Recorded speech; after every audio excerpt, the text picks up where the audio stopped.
So very good morning.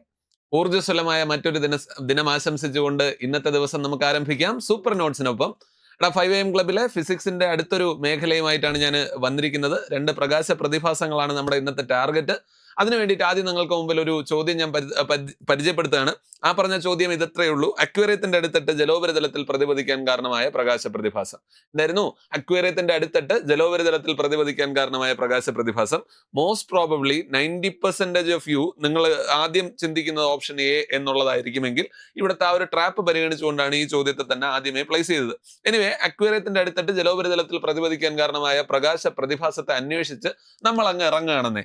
അങ്ങനെയാണെങ്കിൽ ആ പറഞ്ഞ പ്രതിഭാസത്തിൽ ആദ്യത്തേത് എന്താണ് എന്നുള്ള കാര്യത്തെക്കുറിച്ച് നമുക്ക് നോക്കാം. അതിനാദ്യമായി നമ്മൾ സംസാരിക്കാൻ പോകുന്ന ക്രിട്ടിക്കൽ കോണിനെ കുറിച്ചാണ്. ആ ക്രിട്ടിക്കൽ കോണിനെ കുറിച്ച് പറയണമെങ്കിൽ ബിഫോർ ദാറ്റ് നിങ്ങൾ ഒരാളെയും കുറിച്ചുകൂടെ അറിഞ്ഞിരിക്കണം. അത് പ്രകാശിക സാന്ദ്രത എന്ന് പറയുന്ന ടേമാണ്. എടാ, എന്തായിരുന്നു ഈ പ്രകാശിക സാന്ദ്രത എന്ന് പറഞ്ഞു കഴിഞ്ഞാൽ, ഒരു മാധ്യമത്തിലൂടെ പ്രകാശം കടന്നു പോവാണ്. അങ്ങനെ കടന്നു പോകുമ്പോൾ ആ മാധ്യമം പ്രകാശ വേഗതയെ എത്രമാത്രം സ്വാധീനിക്കുന്നുണ്ട് എന്നുള്ളതിന്റെ അളവാണ് പ്രകാശിക സാന്ദ്രത. ഓക്കെ അല്ലേ? നമുക്കറിയാം ആ ലൈറ്റിന്റെ സ്വഭാവത്തിനനുസരിച്ചല്ല എന്നുള്ള കാര്യം നമുക്കറിയാം. ആ മീഡിയത്തിലൂടെ ലൈറ്റ് കടന്നു പോകുമ്പോൾ ആ മീഡിയം എത്രമാത്രം ഇൻഫ്ലുവൻസ് ചെയ്യുന്നുണ്ടോ അതിനെ വിളിക്കുന്ന പേരായിരുന്നു പ്രകാശിക സാന്ദ്രത. ഓക്കെ അല്ലടാ? ഒരു മാധ്യമം പ്രകാശ വേഗതയെ എത്രമാത്രം സ്വാധീനിക്കുന്നുണ്ട് എന്നുള്ളതിന്റെ അളവിനെ വിളിക്കുന്ന പേരായിരുന്നു പ്രകാശിക സാന്ദ്രത. എങ്കിൽ ഇവിടെ കുറച്ചധികം മാധ്യമങ്ങൾ ഞാൻ തരാം. അതിനകത്ത് ഇപ്പൊ വായുവിലൂടെയുള്ള പ്രകാശ വേഗത നമുക്കറിയാം 3 × 10⁻⁸ മീറ്റർ/സെക്കൻഡ് ആണ്. ജലത്തിലൂടെയുള്ള അല്ലെങ്കിൽ പ്രകാശ വേഗത നമുക്കറിയാം 2.25 × 10⁻⁸ മീറ്റർ/സെക്കൻഡ് ആണ്. ഗ്ലാസിലൂടെ ആണെങ്കിൽ അത് 2 × 10⁻⁸ മീറ്റർ/സെക്കൻഡ് ആണ്. ഏറ്റവും അവസാനം വജ്രത്തിലൂടെയാണെങ്കിൽ അത് എത്രയുമാണടാ? 1.25 × 10⁻⁸ മീറ്റർ/സെക്കൻഡും ആണ്. ഇവിടെ ഇപ്പൊ നോക്കുമ്പോൾ തന്നെ നിങ്ങൾക്കറിയാം, ഈ പറഞ്ഞ വായുവിലൂടെയുള്ള പ്രകാശ വേഗത 3 ലക്ഷം ഉണ്ട്. ഒരു സെക്കൻഡ് സമയം കൊണ്ട് 3 ലക്ഷം കിലോമീറ്റർ സഞ്ചരിക്കും. വജ്രത്തിലൂടെ ആണെങ്കിലോ 1.25 ലക്ഷം കിലോമീറ്ററേ സഞ്ചരിക്കുകയുള്ളൂ. ഓക്കെ അല്ല? ഒരു സെക്കൻഡ് കൊണ്ട് 1.25 ലക്ഷം കിലോമീറ്റർ. എങ്കിൽ നിങ്ങൾ പറ, പ്രകാശിക സാന്ദ്രത കൂടിയാൽ പ്രകാശ വേഗത കുറയുമോ കൂടുവോ? എത്രമാത്രം ഇൻഫ്ലുവൻസ് ചെയ്യുന്നുണ്ട്, സ്വാധീനിക്കുന്നുണ്ട് എന്നുള്ളതാണ് പ്രകാശിക സാന്ദ്രത. അതായത് പ്രകാശിക സാന്ദ്രത എത്ര കണ്ട് കൂടുന്നോ അത്ര കണ്ട് പ്രകാശ വേഗത കുറയും എന്നുള്ള കാര്യം വേണം മനസ്സിലാക്കാൻ. ഓക്കെ, എങ്കിൽ പ്രകാശിക സാന്ദ്രത ഏറ്റവും കൂടിയ മാധ്യമം വജ്രമാണ്. പ്രകാശിക സാന്ദ്രത ഏറ്റവും കുറഞ്ഞ മാധ്യമം ആരുമാണ്? വായുവാണ്. ഓക്കെ അല്ലടാ? പ്രകാശിക സാന്ദ്രത ഏറ്റവും കൂടിയ മാധ്യമം വജ്രമാണ്. പ്രകാശിക സാന്ദ്രത ഏറ്റവും കുറഞ്ഞ മാധ്യമം വായുവാണ്. ചേർത്തൊരു ചോദ്യവും കൂടെ, പ്രകാശ വേഗത ഏറ്റവും കൂടിയ മാധ്യമം വായുവാണ്. പ്രകാശ വേഗത ഏറ്റവും കുറഞ്ഞ മാധ്യമം വജ്രവുമാണ്. ആ 2 സാധനങ്ങൾ തമ്മിലുള്ള വ്യത്യാസം കിട്ടുമല്ലോ. എന്തായിരുന്നു പ്രകാശിക സാന്ദ്രത? ഒരു മാധ്യമത്തിലൂടെ പ്രകാശം കടന്നു പോകുമ്പോൾ ആ മാധ്യമം പ്രകാശ വേഗതയെ എത്രമാത്രം സ്വാധീനിക്കുന്നുണ്ട് എന്നുള്ളതിന്റെ അളവാണെന്ത്? പ്രകാശിക സാന്ദ്രത.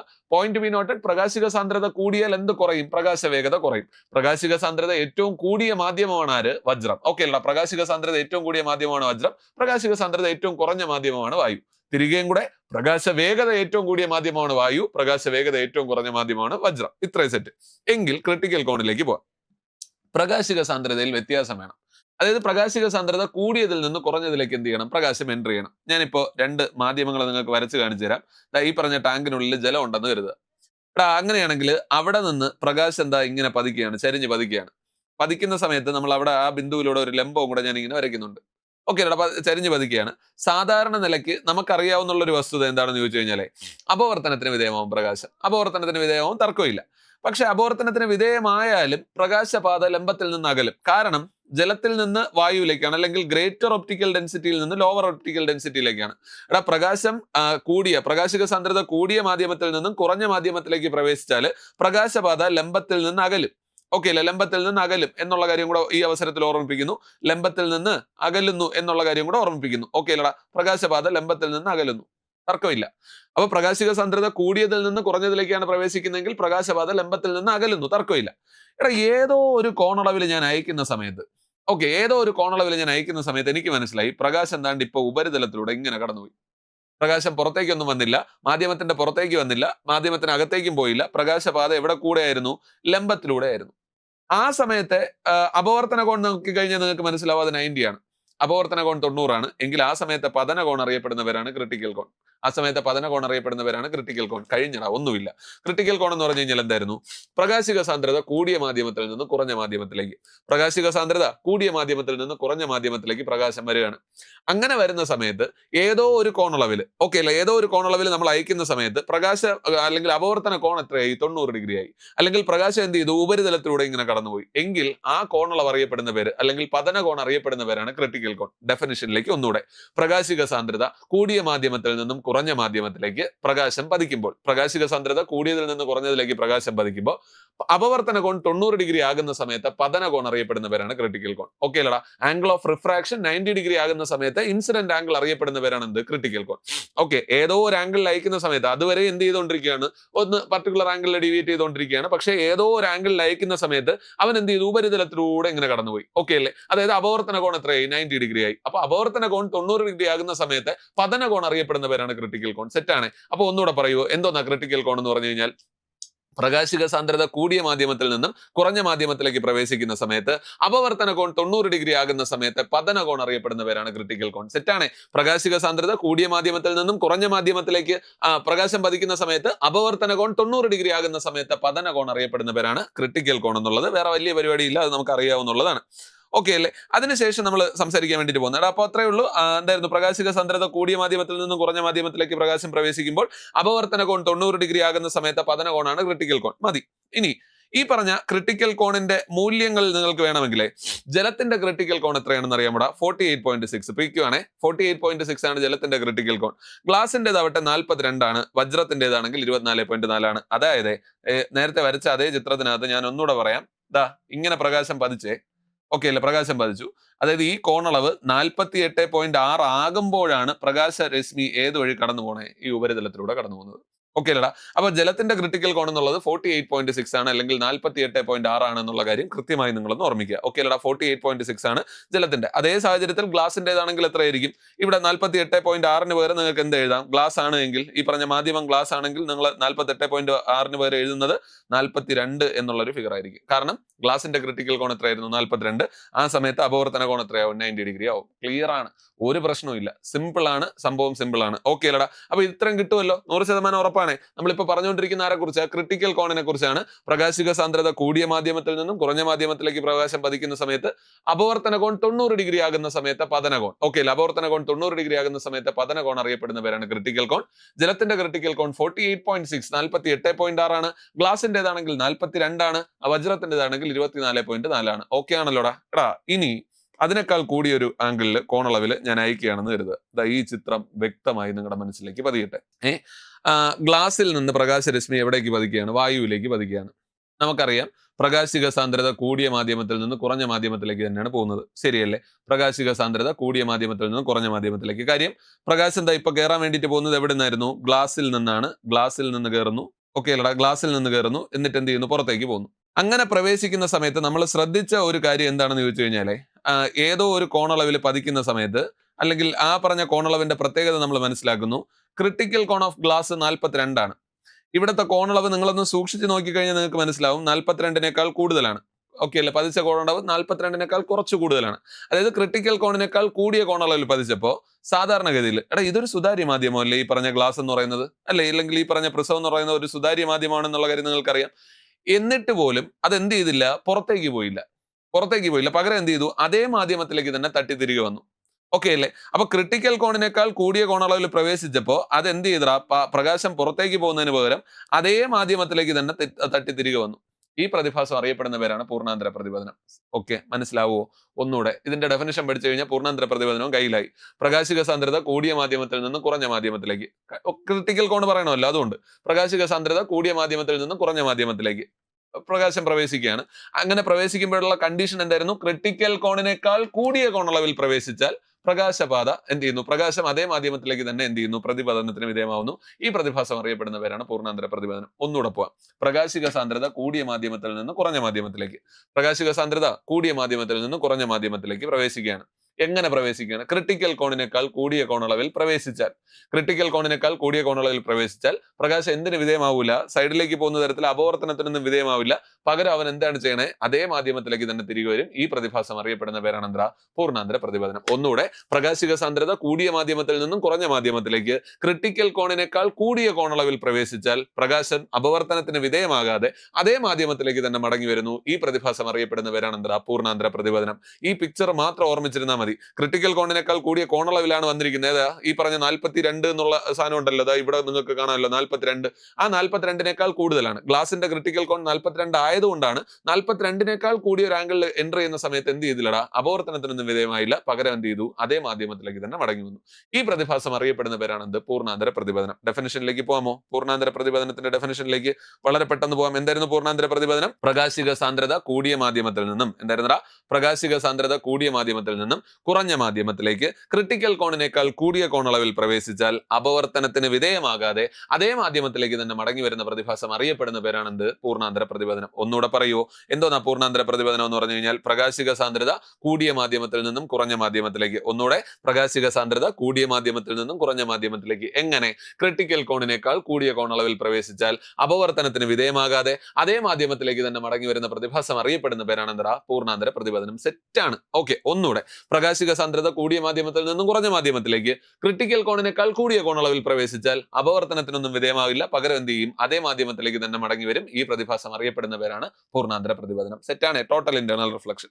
എടാ, ചോദ്യം എന്താ കിടക്കുന്നത്? പൂർണ്ണാന്തര പ്രതിപതനം പ്രയോജനപ്പെടുത്തുന്ന സന്ദർഭങ്ങൾ ഒരു 8 വേണമെങ്കിൽ നമുക്ക് പറയാൻ പറ്റും. ആ പറഞ്ഞ 8 നമുക്കൊന്ന് പറഞ്ഞു നോക്കാം. ഓക്കെ അല്ലേ? ഇവിടെ ഇപ്പൊ 8 ഉണ്ടോ? 3, 6, 1, 7 ഉള്ളൂ. ഓക്കെ, ഒരെണ്ണം ആഡ് ഓൺ ആയിട്ട് പറയാം. അല്ല, കാണാനാണ് സാധ്യത. ലാറ്റിൻ പദം ഇവിടെ ഇല്ല അല്ലെ, കംപ്ലീറ്റ് ആയിട്ടില്ല. ഓക്കെ, എനിവേ നോക്കാം. എന്തൊക്കെയാണ് ആ പറഞ്ഞ പ്രത്യേകതകൾ എന്നുള്ള കാര്യം നോക്കാം. നിങ്ങൾക്ക് അറിയാവുന്ന ആൾക്കാരാണ് ഇതിനകത്തുള്ളതെല്ലാം. ഒന്ന്, ഏറ്റവും ബേസിക് ലെവലിൽ ഒരുപാടധികം തവണ ആവർത്തിച്ച് ചോദിച്ചിട്ടുള്ള ചോദ്യമാണ് വജ്രത്തിന്റെ തിളക്കത്തിന് കാരണമായ പ്രകാശ പ്രതിഭാസം. എന്തായിരുന്നടാ? വജ്രത്തിന്റെ തിളക്കം. വജ്രത്തിന്റെ തിളക്കത്തിന് കാരണം, ബ്രില്യൻസ് ഓഫ് ഡയമണ്ട് എന്ന് നമ്മൾ ഇംഗ്ലീഷിൽ പറയാറുണ്ട്. വജ്രത്തിന്റെ തിളക്കത്തിന് കാരണം പൂർണ്ണാന്തര പ്രതിപതനമാണ്. പ്രകാശം അകത്ത് കയറി പലതവണ അങ്ങോട്ടും ഇങ്ങോട്ടും ഒക്കെ കയറി ഇറങ്ങിയതിന് ശേഷമാണ് പുറത്തേക്ക് വരുന്നത്. അതായത് ആന്തരിക പ്രതിപതനം പലതവണ നടക്കുന്നത് കൊണ്ട് തന്നെ എന്ത് ചെയ്യുന്നു, വജ്രം പല മടങ്ങായിട്ട് ഇങ്ങനെ തിളങ്ങുന്നതായിട്ട് നമുക്ക് കാണാൻ വേണ്ടിയിട്ട് കഴിയും. അപ്പൊ വജ്രത്തിന്റെ തിളക്കത്തിന് കാരണമായ പ്രകാശ പ്രതിഭാസം പൂർണ്ണാന്തര പ്രതിപതനം. Point number 1. 2, എടാ അവിടെ ചേർത്ത് തന്നെ നിങ്ങൾ ഇപ്പൊ ഓർഡറിൽ തന്നെ ഓർമ്മിക്കുന്ന നിർബന്ധമില്ല. 2, ബൈസൈക്കിൾ റിഫ്ലക്ടർ അല്ലെങ്കിൽ റിഫ്ലക്ടറിന്റെ പ്രവർത്തന തത്വം പൂർണ്ണാന്തര പ്രതിപതനമാണ്. നമ്മുടെ റോഡിന്റെ നടുക്ക് വെച്ചിരിക്കുന്ന റിഫ്ലക്ടറുകളായാലും അല്ലെങ്കിൽ വാഹനങ്ങളിൽ ഘടിപ്പിക്കുന്ന റിഫ്ലക്ടർ ആയാലും ആ റിഫ്ലക്ടറിന്റെ അകത്തും പ്രകാശം കയറി ഇറങ്ങി തിരിച്ചു വരണം. അതായത് അല്ലെങ്കിൽ ആവർത്തിത പ്രതിപതനം തന്നെയാണ്, അല്ലെങ്കിൽ പൂർണ്ണാന്തര പ്രതിപതനം തന്നെയാണ്. അപ്പൊ റിഫ്ലക്ടറായി പിന്നെ ആരുമായിടാ, ആദ്യം പറഞ്ഞ വജ്രത്തിന്റെ തിളക്കത്തിന് കാരണമായി. മരുഭൂമിയിലെ മരീചികയ്ക്ക് കാരണം ആരാണ്? പൂർണ്ണാന്തര പ്രതിപതനമാണ്. ഒരു പരിധിവരെ അപവർത്തന ആൻസർ പറയുന്ന ആൾക്കാർ കൂടുതലാണ്, എന്നാലും പ്രോപ്പർ ആൻസർ എന്ന് പറയുന്നത് ഇത് തന്നെയാണ്, പൂർണ്ണാന്തര പ്രതിപതനം തന്നെയാണ്. മരുഭൂമിയിലെ മരീചികയ്ക്ക് കാരണം, ഓക്കെ അല്ലെ, മരീചിക മിറേഷൻ എന്ന് പറയുന്ന സംഗതിക്ക് കാരണം എന്ന് പറയുന്നത് എന്തായിരുന്നു? പൂർണ്ണാന്തര പ്രതിപതനമാണ്. ഈ മരീചിക അറിയപ്പെടുന്ന ലാറ്റിൻ പദമാണ് ഫാറ്റ മോർഗാന. എന്തായിരുന്നു? ഫാറ്റ മോർഗാന. ഓക്കെ അല്ലേ? മരീചിക അറിയപ്പെടുന്ന ലാറ്റിൻ പദമാണ് ഫാറ്റ മോർഗാന. എടാ, ഇനിയുള്ള 2 നിങ്ങൾക്കറിയാം. ഫൈബർ ഒപ്റ്റിക്സ് അല്ലെങ്കിൽ ഒപ്റ്റിക്കൽ ഫൈബർ കേബിളിന്റെ പ്രവർത്തന തത്വം എന്ന് പറയുന്നത് പൂർണ്ണാന്തര പ്രതിപതനമാണ്. ഫൈബർ ഒപ്റ്റിക്സിന്റെ പിതാവ് ആരാണെന്ന് ഈ അവസരത്തിൽ ഞാൻ ഒന്ന് ചോദിച്ചോട്ടെ. നരീന്ദർ സിംഗ് കപാനിയാണ്. ഓക്കെ അല്ലടാ, നരീന്ദർ സിംഗ് കപാനിയാണ്. എടാ, ഫൈബർ ഒപ്റ്റിക്സിന്റെ പിതാവ് അദ്ദേഹമാണ്. ഒപ്റ്റിക്കൽ ഫൈബർ കേബിളുകളുടെ പ്രവർത്തന തത്വം പൂർണ്ണാന്തര പ്രതിപതനമാണ്. എങ്കിൽ ഈ ഒപ്റ്റിക്കൽ ഫൈബർ കേബിൾ ഉപയോഗിക്കുന്ന ഏറ്റവും പ്രധാനപ്പെട്ട സന്ദർഭമാണ് എൻഡോസ്കോപ്പി. എന്തായിരുന്നു? എൻഡോസ്കോപ്പി. അങ്ങനെയാണെങ്കിൽ എൻഡോസ്കോപ്പിക്കകത്ത് നമ്മൾ ഉപയോഗിക്കുന്നത് ഏത് തന്നെയാണ്? പൂർണ്ണാന്തര പ്രതിപതനം എന്ന് പറയുന്ന പ്രകാശ പ്രതിഭാസം തന്നെയാണ്. എടാ, ഇനിയുള്ളത് 1, അക്വേറിയത്തിന്റെ അടിത്തട്ട് ജലോപരിതലത്തിൽ പ്രതിപദിക്കാൻ കാരണം. ഇതാണ് ചോദ്യം എന്ന് തോന്നുന്നു. അക്വേറിയത്തിന്റെ അടിത്തട്ട്, അതായത് അക്വേറിയത്തിന്റെ താഴെ നമ്മൾ മറ്റേ അലങ്കാരത്തിന് വേണ്ടിയിട്ട് കല്ലും അതൊക്കെ ഇടൂലേ, ഇതിന്റെ റിഫ്ലക്ഷൻ നിങ്ങൾക്ക് എവിടെ കിട്ടും? അതിന്റെ ടോപ്പിൽ കിട്ടും. താഴെ നോക്കുന്ന സമയത്ത് കല്ലൊക്കെ നമുക്ക് അവിടെ കാണാൻ കഴിയുന്നുണ്ട് എങ്കിൽ അതിന് കാരണം ഒരിക്കലും എന്തല്ല, അപവർത്തനമല്ല. അക്വേറിയം എന്നൊക്കെ കേൾക്കുമ്പോഴത്തേക്ക് നമുക്ക് മറ്റേ ഒടിഞ്ഞിരിക്കുന്നത് പോലെ തോന്നുന്നു, വളഞ്ഞിരിക്കുന്ന പോലെ തോന്നുന്നു, ഇതൊക്കെ എനിക്ക് ഓർമ്മ വരിക. അല്ല, അക്വേറിയത്തിന്റെ അടുത്തട്ട് ജലോപരിതലത്തിൽ പ്രതിപദിക്കാൻ കാരണമായ പ്രകാശ പ്രതിഭാസം പൂർണ്ണാന്തര പ്രതിപതനമാണ് എന്നുള്ള കാര്യം കൃത്യമായി ഓർമ്മിക്കുക. ഏറ്റവും അവസാനം പറഞ്ഞത് പെരിസ്കോപ്പിന്റെ പ്രവർത്തന തത്വം. അത് SCRT ഫാക്ട് ആണ്. പെരിസ്കോപ്പിന്റെ പ്രവർത്തന തത്വം വേണമെങ്കിൽ നിങ്ങൾക്ക് ഏതുകൂടെ പറയാനറിയാമോ? പ്രകാശത്തിന്റെ ആവർത്തിത പ്രതിപതനം കൂടെ പറയാം. ഇല്ല, പ്രകാശ പ്രതിഭാസം തന്നെയാണ് ചോദിക്കുന്നതെങ്കിൽ എന്ത്? പൂർണ്ണാന്തര പ്രതിപതനമാണ്. ഓക്കെ അല്ലടാ? 8 പോയിന്റ് ഞാൻ പറഞ്ഞു. ആ 8 എന്റെ കൂടെ പറ. 1, വജ്രത്തിന്റെ തിളക്കത്തിന് കാരണം. 2ാമത്തെ പോയിന്റ് ആയിട്ട് പറഞ്ഞു റിഫ്ലക്ടറുകളുടെ പ്രവർത്തന തത്വം. ഓക്കെ അല്ലെ? ബൈസൈക്കിൾ റിഫ്ലക്ടർ അല്ലെങ്കിൽ റിഫ്ലക്ടറുകളുടെ പ്രവർത്തന തത്വം. അത് ഈ ലിസ്റ്റിലുണ്ടോ? ഇല്ല എങ്കിൽ നമുക്കൊന്ന് ആഡ് ചെയ്തേക്കാം. ഓക്കെ അല്ലടാ? റിഫ്ലക്ടറുകളുടെ പ്രവർത്തന തത്വം എന്ന് പറയുന്നത് എന്തായിരുന്നു? റിഫ്ലക്ടറുകളുടെ പ്രവർത്തന തത്വം എന്ന് പറയുന്നത് എന്തായിരുന്നടാ? പൂർണ്ണാന്തര പ്രതിപതനം തന്നെയാണെന്നുള്ള കാര്യം കൃത്യമായി ഒന്ന് ഓർമ്മിക്കുക. റിഫ്ലക്ടറുകളുടെ പ്രവർത്തന തത്വം. ഇനി മരുഭൂമിയിലെ മരീചിക കാരണം എന്ന് പറയുന്ന പൂർണ്ണാന്തര പ്രതിപതനമാണ്. മരീചിക അറിയപ്പെടുന്ന ലാറ്റിൻ പദമാണ് എന്ത്? ഫാറ്റ മോർഗാന. കിട്ടുമല്ലോ? മരീചിക അറിയപ്പെടുന്ന ലാറ്റിൻ പദമാണ് ഫാറ്റ മോർഗാന എന്നുള്ളത്. ഇനി ഒപ്റ്റിക്കൽ ഫൈബർ കേബിളിന്റെ പ്രവർത്തന തത്വമാണ് എന്ത്? പൂർണ്ണാന്തര പ്രതിപതനം. എൻഡോസ്കോപ്പിക്കകത്ത് പ്രയോജനപ്പെടുത്തുന്ന പൂർണ്ണാന്തര പൂർണ്ണാന്തര പ്രതിപതനമാണ്. അക്വേറിയത്തിന്റെ അടിത്തട്ട് ജലോപരിതലത്തിൽ പ്രതിപദിക്കാൻ കാരണം പൂർണ്ണാന്തര പ്രതിപതനമാണ്. പെരിസ്കോപ്പിന്റെ പ്രവർത്തന തത്വം പൂർണ്ണാന്തര പ്രതിപതനം. ലാസ്റ്റ്ലി ഒന്നുകൂടെ എണ്ണി 8 വജ്രത്തിന്റെ തിളക്കം, ബൈസൈക്കിൾ റിഫ്ലക്ടർ, ഒപ്റ്റിക്കൽ ഫൈബർ കേബിളുകളുടെ പ്രവർത്തന തത്വം. അപ്പൊ പിന്നെ എൻഡോസ്കോപ്പി, മരുഭൂമിയിലെ മരീചിക. മരീചിക അറിയപ്പെടുന്ന ലാറ്റിൻ പദമാണ് ഫാറ്റ മോർഗാന. അക്വേറിയത്തിന്റെ അടിത്തട്ട് ജലോപരിതലത്തിൽ പ്രതിപദിക്കാൻ കാരണം. പിന്നെ ഏറ്റവും അവസാനത്തെ 8ാമത്തെ പോയിന്റ് ആയിട്ട് നമ്മൾ പറഞ്ഞു ആരടാ, പെരിസ്കോപ്പിന്റെ പ്രവർത്തന തത്വം. പെരിസ്കോപ്പിനകത്ത് ആരില്ല എങ്കിൽ, നമ്മുടെ പൂർണ്ണാന്തര പ്രതിപതനം ഇല്ല എങ്കിൽ മാത്രം നിങ്ങൾക്ക് എന്ത് നോക്കാം, ആവർത്തിത പ്രതിപതനം അല്ലെങ്കിൽ പ്രകാശത്തിന്റെ ആവർത്തിത പ്രതിപതനം എന്ന് പറയുന്ന ഫാക്ട് നോക്കാം. ഓക്കെ ആണല്ലോ? എങ്കിൽ 1ാമത്തെ ചോദ്യത്തിന്റെ ഉത്തരം ടിക്ക് ചെയ്ത് നമുക്ക് മുമ്പോട്ട് പോകാം. അക്വേറിയത്തിന്റെ അടിത്തട്ട് ജലോപരിതലത്തിൽ പ്രതിപദിക്കാൻ കാരണമായ പ്രകാശ പ്രതിഭാസം അപവർത്തനമല്ല, വ്യതികരണമല്ല, വിഭംഗനവുമല്ല, പിന്നെ പൂർണ്ണാന്തര പ്രതിപതനമാണ്. ഓക്കെ അല്ലടാ? ചോദ്യം കിട്ടുമല്ലോ, ഉത്തരം കിട്ടുമല്ലോ. വേറെ വലിയ പരിപാടി ഇതിനകത്ത് നമ്മൾ പറഞ്ഞിട്ടില്ല. എങ്കിൽ ഒരു ചോദ്യവും കൂടെ, ഒരു ചെറിയ പ്രകാശ പ്രതിഭാസവും കൂടെ. അടുത്ത ചോദ്യം, രാവിലെയും വൈകുന്നേരവും ആകാശത്തിന്റെ ചുവപ്പ് നിറത്തിന് കാരണം. രാവിലെയും വൈകുന്നേരവുമുള്ള ആകാശത്തിന്റെ ചുവപ്പ് നിറത്തിന് കാരണമായ പ്രകാശ പ്രതിഭാസം. ഇസ് ഇറ്റ് ഡ്യൂ ടു പ്രകീർണനം, വിസരണം, അപവർത്തനം, വ്യതികരണം? ഈ പറഞ്ഞ 4 ആൾക്കാരിൽ ആരാണെന്നുള്ളതാണ്. പ്രകീർണനം നമുക്കറിയാം, പ്രകാശം അതിന്റെ ഘടകവർണ്ണങ്ങളായി വേർപിരിയുന്ന പ്രതിഭാസം. വിസരണം ആണോ എന്തോ. ഇനി അപവർത്തനം ആവാനുള്ള സാധ്യതയൊക്കെ വളരെ കുറവാ. ഇനി ഏറ്റവും അവസാനം വ്യതികരണം അല്ലെങ്കിൽ ഇന്റർഫറൻസ് ആവാനും സാധ്യതയില്ല. അപ്പൊ എന്താണ് പരിപാടി എന്ന് നോക്കാൻ വേണ്ടിയിട്ട് നമ്മൾ പഠിക്കുന്നു വിസരണം, സ്കാറ്ററിംഗ്. നമുക്കറിയാം, അത്യാവശ്യം സൈസ്ഡ് ആയിട്ടുള്ള ഒരു പാർട്ടിക്കിളിനകത്തേക്ക് പ്രകാശം പതിക്കുകയാണെങ്കിൽ തട്ടിത്തിരികെ വരും, പ്രതിപതനത്തിന് വിധേയമാവും. വളരെ മൈന്യൂട്ട് പാർട്ടിക്കിളിലാണ് അല്ലെങ്കിൽ പൊടി നിറഞ്ഞ ഒരു പ്രതലത്തിലൂടെയാണ് പ്രകാശം കടന്നു പോകുന്നതെങ്കിലോ ഈ പറഞ്ഞ പ്രകാശം എന്ത് ചെയ്യൂടാ, എന്തിനു വിധേയമാവും? പ്രതിപതനത്തിന് വിധേയമാവും. പക്ഷേ അതെന്തായിരിക്കും? അതൊരു ഇറഗുലർ ആയിരിക്കില്ല, അല്ലെങ്കിൽ ഇറഗുലർ ആയിട്ടുള്ള ഒരു റിഫ്ലക്ഷൻ ആയിരിക്കും അവൻ വിധേയമാവുക, അല്ലെ? ക്രമരഹിതമാണ്, ഒപ്പം ഭാഗികവുമാണ്. അപ്പൊ പ്രകാശം, സൂക്ഷ്മ പദാർത്ഥങ്ങൾ തട്ടി പ്രകാശം ഭാഗികവും ക്രമരഹിതവുമായ പ്രതിഫലനത്തിന് വിധേയമാവുന്ന പ്രതിഭാസം അറിയപ്പെടുന്ന പേരാണെന്ത്? സ്കാറ്ററിംഗ് അല്ലെങ്കിൽ വിസരണം. ഓക്കെ അല്ല? അപ്പൊ എന്തായിരുന്നു വിസരണം എന്ന് പറഞ്ഞു കഴിഞ്ഞാൽ, അല്ലെങ്കിൽ സ്കാറ്ററിംഗ് എന്ന് പറഞ്ഞു കഴിഞ്ഞാൽ, സൂക്ഷ്മ പദാർത്ഥങ്ങളിൽ തട്ടി, വളരെ മൈന്യൂട്ട് ആയിട്ടുള്ള പാർട്ടികളിൽ തട്ടിക്കഴിഞ്ഞാൽ പ്രകാശം എന്തിന് വിധേയമാവില്ല? പൂർണ്ണമായും പ്രതിപതനത്തിന് വിധേയമാവില്ല. പകരം എന്ത് ചെയ്യും?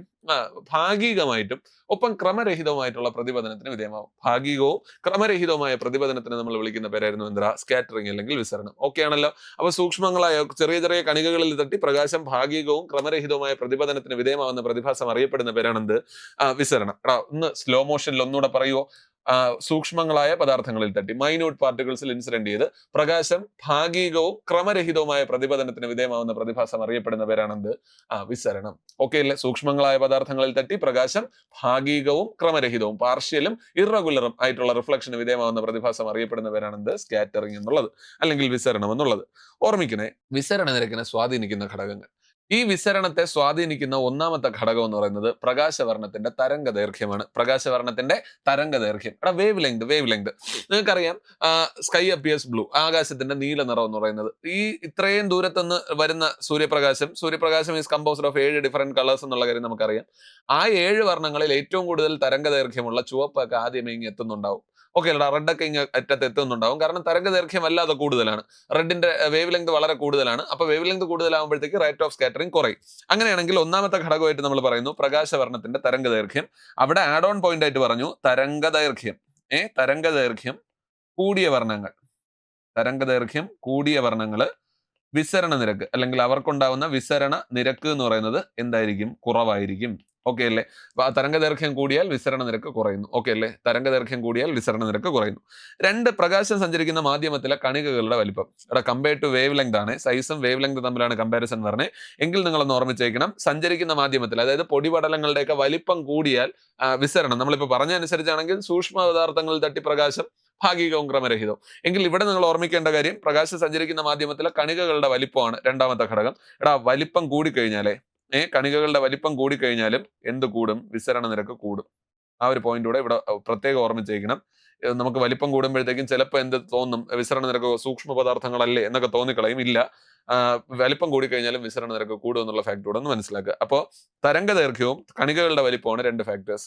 ആരൊക്കെയായിരുന്നാ? തരംഗ ദൈർഘ്യവും പ്രകാശം സഞ്ചരിക്കുന്ന മാധ്യമത്തിലെ കണികകളുടെ വലിപ്പമാണ് 2 ഫാക്ടേഴ്സ്. അതിൽ നമ്മൾ പറയുന്നു പ്രകാശവർണ്ണത്തിന്റെ തരംഗ ദൈർഘ്യം കൂടിയാൽ വിസരണ നിരക്ക് കുറയും, കണികകളുടെ വലിപ്പം കൂടിയാൽ വിസരണ നിരക്ക് കൂടുകയും ചെയ്യും എന്നുള്ള കാര്യം കൂടെ നമ്മൾ പറയുന്നു. എടാ ഇനി സന്ദർഭങ്ങളാണ്. ഒന്ന് ആകാശത്തിന്റെ നീലനിറം. ഓക്കെ അല്ലടാ, ആകാശത്തിന്റെ നീലനിറം അത് നിങ്ങൾക്ക് അറിയാവുന്നതാണ്. ലോർഡ് റെയ്ലെയാണ് എന്ത് വിശദീകരിക്കുന്നത്, ആകാശത്തിന്റെ നീലനിറം വിശദീകരിക്കുന്നത്. അതിന് കാരണം എന്ന് പറയുന്നത് വിസരണമാണ്. ഓക്കെ അല്ലടാ, അതിന് കാരണം വിസരണമാണ് എന്നുള്ള കാര്യം കൂടെ കൃത്യമായി ഒന്ന് ഓർമ്മിക്കുക. ആകാശത്തിന്റെ നീലനിറത്തിന് കാരണമായ പ്രകാശ പ്രതിഭാസം വിസരണമാണ്. എന്തുകൊണ്ടത് എന്നുള്ള കാര്യം കൂടെ ഒന്ന് ചിന്തിക്കാം. സൂര്യപ്രകാശത്തിനകത്ത് 7 വർണ്ണങ്ങളുണ്ട്. ഈ 7 വർണ്ണങ്ങൾ എന്ത് ചെയ്യേണ്ട വരികയാണ്, എങ്ങനെ ഒരുമിച്ച് ഇങ്ങനെ വരികയാണ്. അങ്ങനെ ഒരുമിച്ച് വരുന്ന കൂട്ടത്തിൽ തരംഗ ദൈർഘ്യം താരതമ്യേന കൂടുതലുള്ളവന്മാര് സ്കാറ്ററിംഗ് റേറ്റ് കുറവല്ലേ, അവ സ്വാഭാവികമായിട്ട് എന്ത് ചെയ്യും, ഇങ്ങറ്റം വരെ വരും. ഓക്കെ അല്ലേ, തരംഗ ദൈർഘ്യം കൂടിയവന്മാർ ഇങ്ങറ്റത്തേക്ക് വരും. പക്ഷേ തരംഗ ദൈർഘ്യം താരതമ്യേന കുറഞ്ഞ അല്ലെങ്കിൽ ഏറ്റവും കുറഞ്ഞ വയലറ്റ് ഉൾപ്പെടുന്ന ബ്ലൂ സ്പെക്ട്രം എന്ന് പറയുന്ന സാധനം ചിന്നിച്ചെതറി അങ്ങ് പോകും.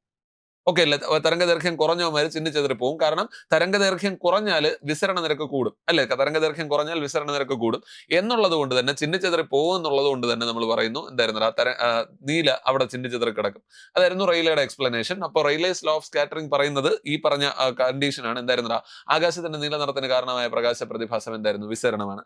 അതുപോലെ തന്നെ കടലിന്റെ നീലനിറം വിശദീകരിച്ചത് CV രാമനാണ് എന്നുള്ള കാര്യം നിങ്ങൾക്കറിയാം. അപ്പോൾ നമ്മുടെ ഏഷ്യക്കാരനായിട്ടുള്ള ആദ്യ നോബൽ സമ്മാന ജേതാവായിട്ടുള്ള ഫിസിക്സിന്റെ ആദ്യ നോബൽ സമ്മാന ജേതാവായിട്ടുള്ള CV രാമനാണ് എന്ത് ചെയ്യുന്നത്, കടലിന്റെ നീലനിറം വിശദീകരിക്കുന്നത്. കടലിന്റെ നീലനിറത്തിന് കാരണമായിട്ടുള്ള പ്രകാശ പ്രതിഭാസം ഏത് തന്നെടാ, നമ്മുടെ വിസരണം തന്നെയാണ് എന്നുള്ള കാര്യം കൃത്യമായി മനസ്സിലാക്കുക. എടാ ഇനി ആകാശത്തിന്റെയും കടലിന്റെയും നീലനിറത്തിന് കാരണം ഒപ്പം ചുവപ്പ് നിറത്തിന് കാരണവും രാവിലെകളിലും വൈകുന്നേരങ്ങളിലും ചുവപ്പ് നിറത്തിന് കാരണം. ഇതിപ്പോ നമ്മുടെ അറ്റ്മോസ്ഫിയർ ആയിട്ട് അസ്യൂം ചെയ്ത് കഴിഞ്ഞാൽ, അല്ലെങ്കിൽ ഇതാണ് ഭൂമി എന്നുള്ള ഉപരിതലത്തിന്റെ കാര്യം ഓർമ്മിച്ചാൽ മതി. ഇവിടെ നിന്ന് നിരീക്ഷിക്കുകയാണ് ഞാനല്ലേ, ഇത് വേറെ ആരും. ഓക്കെ, എനിവേ ഇവിടെ നിന്ന് നിരീക്ഷിക്കുകയാണ്. നട്ടുച്ചയ്ക്ക് സൂര്യന്റെ പൊസിഷൻ ഇതായിരിക്കും അല്ലേ. വാവ്, എത്രയോ കാലത്തിന് ശേഷം നല്ലൊരു സൂര്യൻ. ഓക്കെ, എനിവേ സൂര്യൻ തന്നെ. ഇനി ഇതേ സൂര്യൻ തന്നെ എടാ രാവിലെയും വൈകുന്നേരവും ഈ സൂര്യന്റെ പൊസിഷൻ എവിടെ ആയിരിക്കും എടാ, രാവിലെയും വൈകുന്നേരവും ഓവർ ദ ഹൊറിസോൺ ആയിരിക്കും അല്ലെ, ചക്രവാളത്തിലായിരിക്കും എന്നുള്ളതാണ്. ഓക്കെ, ചക്രവാളത്തിലായിരിക്കും. അതായത് ഇത്രയും ദൂരം സഞ്ചരിച്ചു കഴിഞ്ഞാൽ മാത്രമാണ് എന്ത് ചെയ്യാൻ കഴിയുക, നിരീക്ഷകനിലേക്ക് എത്താൻ കഴിയുക. മറ്റേത് കുറച്ച് മുകളിൽ മാത്രമായിട്ട് നിൽക്കുകയല്ലേ, അപ്പൊ ഇത്രയും ദൂരം സഞ്ചരിക്കേണ്ടി വരുന്നു. ഈ ദൂരം സഞ്ചരിക്കുന്ന സമയത്തെ ഇത്രയും ദൂരം സഞ്ചരിക്കുന്ന സമയത്ത് തരംഗ ദൈർഘ്യം കൂടിയ വർണ്ണങ്ങൾ, അതായത് വിബ്ജിയോർ എന്ന് പറയുന്ന സ്പെക്ട്രത്തിനകത്ത് നിങ്ങൾക്കറിയാം, വിബ്ജിയോറിനകത്ത് ഏറ്റവും കൂടുതൽ തരംഗ ദൈർഘ്യം ഉള്ളത് റെഡിനാണ്. ആ റെഡ് ഉൾപ്പെടുന്ന സാധനങ്ങൾ നമ്മുടെ കണ്ണിലേക്ക് എത്തും. വയലറ്റ് ഉൾപ്പെടുന്ന അല്ലെങ്കിൽ VIB ബ്ലൂ സ്പെക്ട്രം ഉണ്ടല്ലോ, അത് സ്കാറ്റർ ചെയ്ത് അങ്ങ് പോകും. ഓക്കെ അല്ലേ, VIB സ്കാറ്റർ ചെയ്ത് അങ്ങ് പോകും. പിന്നെ റെഡ് നമ്മുടെ കണ്ണിലേക്ക് എത്തുകയും ചെയ്യും. ഓക്കെ അല്ലേ, ദാറ്റ്സ് വൈ രാവിലെകളിലും വൈകുന്നേരങ്ങളിലും ആകാശത്തിന് ചുവപ്പ് നിറം സംഭവിക്കുന്നു.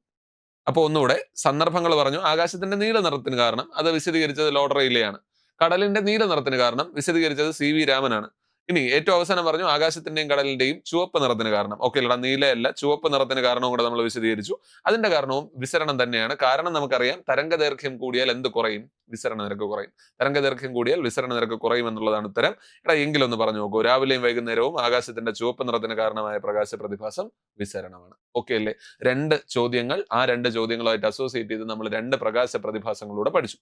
ഒന്നുകൂടെ ആ 2 പ്രകാശ പ്രതിഭാസങ്ങൾ ഒന്നുകൂടെ ഓർമ്മിച്ച് പടയെന്നങ്ങ് നിർത്താടാ. നമ്മളിപ്പോ സംസാരിച്ചുകൊണ്ടിരിക്കുന്നത് ആരെക്കുറിച്ചായിരുന്നു, പൂർണ്ണാന്തര പ്രതിപദനം എന്ന് പറയുന്ന ഇനിഷ്യൽ ലെവൽ സാധനത്തെ കുറിച്ച് പറഞ്ഞു.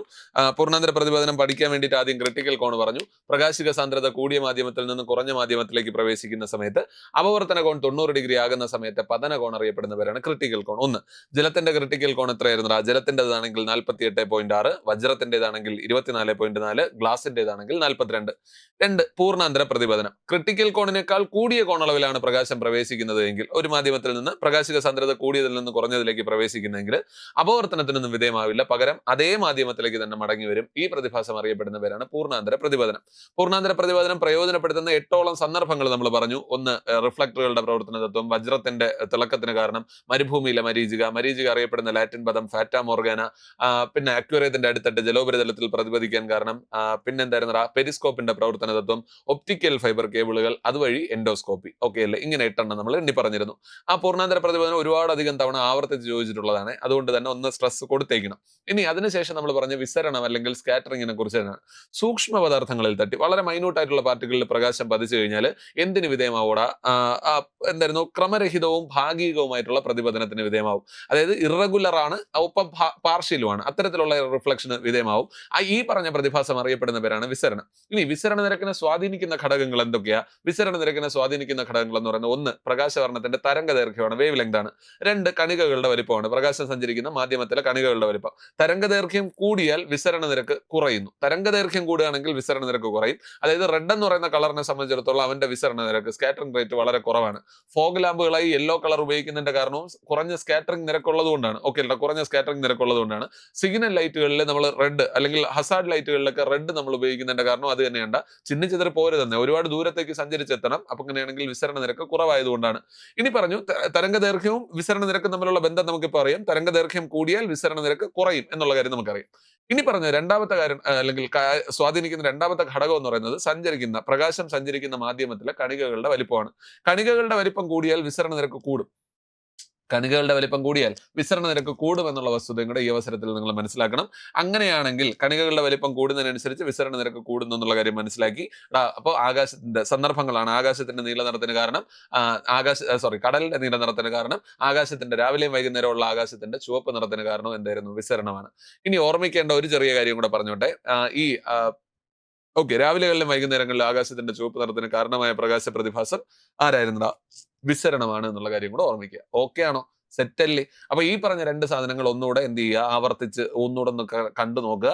ഉന്മേഷഭരിതരായി നിങ്ങൾ എന്ത് ചെയ്യുക, ഇന്നത്തെ ദിവസത്തെ നിങ്ങൾ അഡ്രസ്സ് ചെയ്യുക. ഉറപ്പായിട്ടും എന്തായിരുന്നു, പരീക്ഷകളൊക്കെ ഇങ്ങനെ അടുത്ത് വരുന്ന ഒരു സന്ദർഭം ആയതുകൊണ്ട് തന്നെ ആ പറഞ്ഞ മേഖലകളിലൂടെ എന്ത് ചെയ്യുക, ഈ പറഞ്ഞ ഫോഴ്സ് പോലുള്ള അല്ലെങ്കിൽ RRB പോലുള്ള പരീക്ഷകളൊക്കെ നിങ്ങൾ അഡ്രസ്സ് ചെയ്യുന്നുണ്ട് എങ്കിൽ അതിനൊക്കെയുള്ള സീരിയസ് ലെവൽ പ്രിപ്പറേഷൻസിലേക്ക് അല്ലെങ്കിൽ ഗിയർ മാറ്റാനുള്ള സമയമായി എന്നുള്ള കാര്യം കൂടെ ഒന്ന് ആവർത്തിക്കുന്നു. സോ വീണ്ടും ഒരു ശുഭദിനം ആശംസിച്ചുകൊണ്ട് ഞാൻ ഇന്നത്തെ സെഷൻ വൈൻഡപ്പ് ചെയ്യേണ്ട. So hope you all have a very good day and we will be seeing again. So tata and thank you.